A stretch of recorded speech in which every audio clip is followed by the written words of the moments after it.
Hi, everybody. Welcome to the Rise Up community. This is a community for women by women. First of all, thank you so much for showing us so much love and support already. This is a community made for women where we share a lot of real life stories from women just like you and me. Other women can get inspired by listening to each other's story. It is not for celebrities, it is not for famous people, it is for women we know. So, in case if you know any such woman, or if you want to be featured for any of such story in your life where you showed a lot of resilience and you overcome something that you thought you never would, please register yourself, nominate yourself, and we would be more than happy to share your story with the rest of the world. Today, we have Amruta with us, who's going to share her inspiring journey with all of us. So let's welcome Amruta. So, hi, Amruta. Thank you so much for joining us today on Rise Up Community Channel. We know it takes lots of courage to come and share your story with the rest of the world. So, thank you. Thanks a lot. Now, for everybody, can you tell us about your life and what has been the most difficult and challenging situation for you that you felt that you would never overcome? I would say, just like any other woman in life, there are a lot of hurdles coming my way. So there was one major setback that I had to go through like 4 years ago. And I don't want to get into details, but it was a really major one. It was too hard for me to go ahead professionally and personally too. But thank you so much for all the amazing women around me at that point of time, including you, who had been there and supported me through all of that. And after that, what I learned from that setback is it's never the end unless and until we say it is the end. So it's always like we just have to. I know it's hard for us to navigate through a situation at that point of time. But if we stand firm and if we say, no, I'm not letting it go at this point, definitely. So it was totally different. It's like I can say it like phase one and phase two of my life where it was hard. I agree. But I was also on the verge where I was thinking it's over, there's no life after this, all the blah, blah, blah things. And I, in fact, went to a therapist for a lot of sessions, but it was really hard for me to navigate. I even gave up on my career. I stopped working. I started sitting at home and all that. But later, 6 months down the lane, I was like, no, no, no. One setback, I can't sit back like this and ruin myself. No, this is not how it's going to work. So then I started working again. It was difficult to get back into the work again because everything changed for me after that. But thank God, thank the people around me, thank my father. I know he was there for me throughout. And yeah, today I'm sitting here and talking about it. Wow, amazing. I know, Amrita, we were working together back then, and I used to see you come to office and you were so disturbed. And then there were days Yeah. where it was really going out of control. I've seen you crying in the washrooms, in the office, and I used to Yeah. feel so helpless. And I'm like, is there any way, we can help you to get out of it? But I know while we are going through it, it is super difficult. And right now, I'm just so happy to Yeah. see you in this positive zone and you coming out of all that. I know it has not been easy. But I also want to talk and understand when somebody is going through that situation, what are the practical tips you will give them? I would say first we have to start it from ourselves. It has to start from within. First, let's start feeling like no let's just have to say we have to say ourselves ki okay, let's not feel helpless. Right. Oh, bichari banne ki, let's not do that. And there is no Prince Charming waiting out there trying to help us, or there's nobody there. It's always us. It has to come from within. We have to say enough is enough. Enough is And enough. I so agree. I think one thing I've seen so much in women compared to men. I also interview a lot of candidates, right? But the one thing I've seen so much in women is exactly what you said, self-pity. We by default we feel pity for our own self. अगर हमारे साथ कुछ घर पे झगड़ा हो गया ना, and then we go to the office, we will feel so pity. My God, my life is ruined. Why is this happening with me, for me? Why don't I deserve something better? But remember this thing, if the fight has happened in the house, it's also happened with the guy. Say, suppose if you're fighting with your Yeah. spouse, but that person is going to office and he's all cool, he's all chilled. But as a woman, we start feeling self-pity. And I've seen so many strong women, they have because of the self-pity, they don't think beyond. So that's a perfect point. Stop Yeah, feeling self-pity. Life is hard for exactly. everybody. Yeah, what's Yeah. the second point? I would say self-doubting. We should Mm. stop doing that. We are giving 100%. We're doing what we can, and we are in fact doing more than what we can. Let's stop doing that to ourselves. Like, I know, when we start it for ourselves, other person reassures that point, and it is going to guilt trip us so much that we won't even realize where this is going later. So I would say self-pity, self-doubt are the major reasons for all the pain that a woman goes through. If we Yeah. could throw those two things out, I think anything is conquerable, I would say. Yes. And the third point, Amrita, you also acknowledged you went to therapist. I've also Yeah. acknowledged that I also went to therapist when I was going through a difficult situation in my life. And I think there's nothing wrong about it.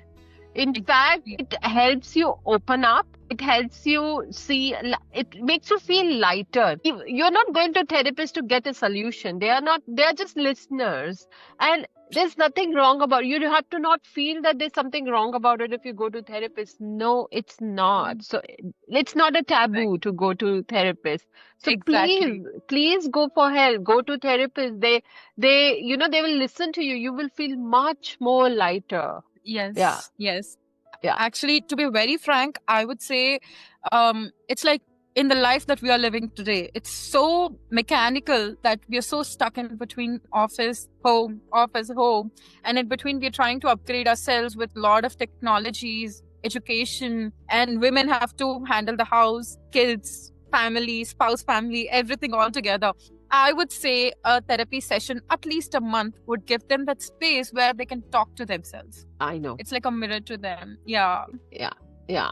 And you also mentioned a very good point that your father was there to support you. So I want to really talk about this support system. How much do you think this support system is important? And especially if you get that support system from your family and you're from parents, so how much do you think that is important? I would say, I agree. It starts from within. But when it starts, there should be that support system that comes from the parents, your immediate circle of friends. Because the world is like that, Gurpreet. It's like it talks no matter what. 3 years ago, people spoke. Now they speak. She's doing something in her career. She might be useful to us or Yeah, our kids later. That's how the world works. yeah. But the only person who stands by us, irrespective of what we do, right, wrong, good, bad, is that immediate family and friends. And I would say for a woman or a girl, it's her father who'll push her no matter what. And I'm really proud to say I'm his daughter, because irrespective of what went around, what came around, what people spoke, what they said, what they did, whatever it is, all to him was his daughter, her happiness, her life. Wow, So I think he's my everything at this point. No matter what I do, it's like I would say he's the one who made me stand back. wow, When I wow. thought it's over, I was collapsing, I gave up everything. His support made me complete my masters in this span. It gave me that strength to go back to work. It gave me that strength to fight through everything, and it just made me smile again. So I would say a father is everything to a daughter. Wow, wow, amazing. It makes me feel so good. But on the contrary, Amruta, I have to also tell you that, like, for example, when I was going through my rough phase, unfortunately, I had lost my father by then. And I used to always imagine, oh, if he would be with me, what advice he would give me. And also, we know in today's world, sometimes not everybody's parents are supportive. Luckily, I have my elder sister Yeah. and my mom. They've been super supportive and they filled that gap for my father, and they were always there for me. But then there are women out there, they do not have that support system. Yeah. Maybe their friends, their family are not understanding them. What would you tell them? Where do they reach out to? Where do they go? I would say it's like anybody who would want to understand you will not wait for your explanation. That's the Wow. first thing I would say. Like, if they have a problem with you, they have to talk to you, not to people around you. And if they're doing that, I think we just have to leave those people around and let them go from our circle. Because the more we fill them in our circle, it's more negative energy and it is just bringing us down, irrespective of whoever it is. But I would say if it is about parents, we have to try and talk to them. I agree. But there are a few cases where parents are too orthodox. And I would also, I'm not an exception to it. My mom is also too orthodox to an extent where even today in 2025, if I am on periods, she'll make me sit in a corner, take head bath, never touch anything around. And even today, I'm scared to tell her, Mama, I have my periods today. Sometimes I even hide it from her. So it's like there are scenarios like that. There are situations like that. There are so deep rooted notions for parents also. I have seen a few cases, like I have seen a few scenarios because I've been working with Rotaract Club previously. I did serve as a professional development director for 1 year. So in that point of time, when we were meeting different students, different people from different backgrounds, we've heard a lot of things like this. People were married at a very young age and they didn't have any parents to support them. And the major problem here is the girls were not that educated. Yeah. They were not educated. That privilege that most of us women have, that education, that safer background where there's a cushion with parents for us. Like if we fall back, there is something that is there to hold us. And when I saw them, what I felt is, it's like not only us, Gurpreet, nobody can do anything about it. It is from within. We have to say, it's okay. My parents, they will understand me someday. But if I stop today, there is no saving for me tomorrow. Wow, I agree. So if you are around people who are not supportive, try to reduce those people in your life. Try to talk to people who can understand you. Make new friends. Try to like-minded women like us. And we will be there to hear you. We will be there to support you. Go to the therapist. But don't be around with people who make you negative. And they tell you that you're doing wrong, even if your gut feeling tells you you are not doing wrong, you're doing something right. And you also touched base on something very important, that education. Girls, don't take education lightly. The more you are educated, the more you're financially independent, the more control you're going to have on your life. Financial independence does not mean that you start having this ego and, you go in a different tangent altogether. It also means being down to earth, but at the same time having this capability of, moving on quickly and not feeling so stuck or dependent on people. So I think that is super important. Namrata, then, I see as I said, major difference between few years back and with today, and I'm so happy with your current life. So is there anything that you think you could have done a bit sooner? I would say no. Okay. Only when things fall into place in the right timing, they work well. So maybe there's nothing sooner or nothing later. People run on their own pace. So we fall, we learn, we fight, we learn. So that's how it works. Right. So that's how it is. And I have been recently working on a book about women with an author who's from India, who's a non-fiction international best-selling author. Actually, it's about women, like the gender equality and how women have to be strong enough for a nation to progress. And actually, I'm sorry, this is so out of this thing right now, but I would want to share this one.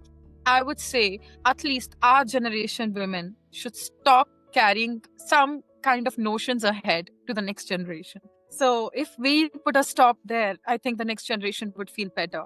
Yes. Yeah. That is so true. There were things that maybe our parents did that we should not take it with us, so that our kids don't take it from us. Exactly. Because we take it from them. So yes, you're so right. There are so many things that you should put a stop to and say no to. Wow. Yes. And Amrita, finally, do you want to give any final thoughts to all our women listeners and give them a message? I would say be strong, be wise, and be confident about yourself. No matter who says what, stop body shaming, stop thinking about other people, stop listening to people first. It's like, I think you just have to hear their thoughts and not listen to them. That's the difference. It's like, take it only if you want it. That's all. And if it is bad, just laugh it off. Because you do what you do at the end and it doesn't make a difference to anybody. A person who says what you did was wrong today will say it is right tomorrow if it is beneficial to them. Right. So nobody has a right to say what is right and what is wrong. You do you. Nobody can be better than you in your place. I would say just trust yourself and smile no matter what. Yes. Amazing, Amrita. Thank you so much for joining us today and sharing so many thoughts with other women. Goal is that we want to, even if one girl out there get inspired by our conversation, our job is done. Yeah. Yeah. So, as we said, this is a Rise Up community for women where we share real life stories like Amrita on our channel. So, in case if you have such story or if you know a woman around you, maybe your mom, your sister, your colleague, your friend who has an inspiring story or an inspiring journey that you think the world should know, then please nominate her. There is a registration link below, and our team will contact them and we will feature her on our YouTube podcast. We have started this with no personal interest, but just to inspire women all around the world. And thank you so much, Amruta, once again for joining us. Thank you. Thank you so much for the opportunity, Gurpreet. Thank you. Thank One second.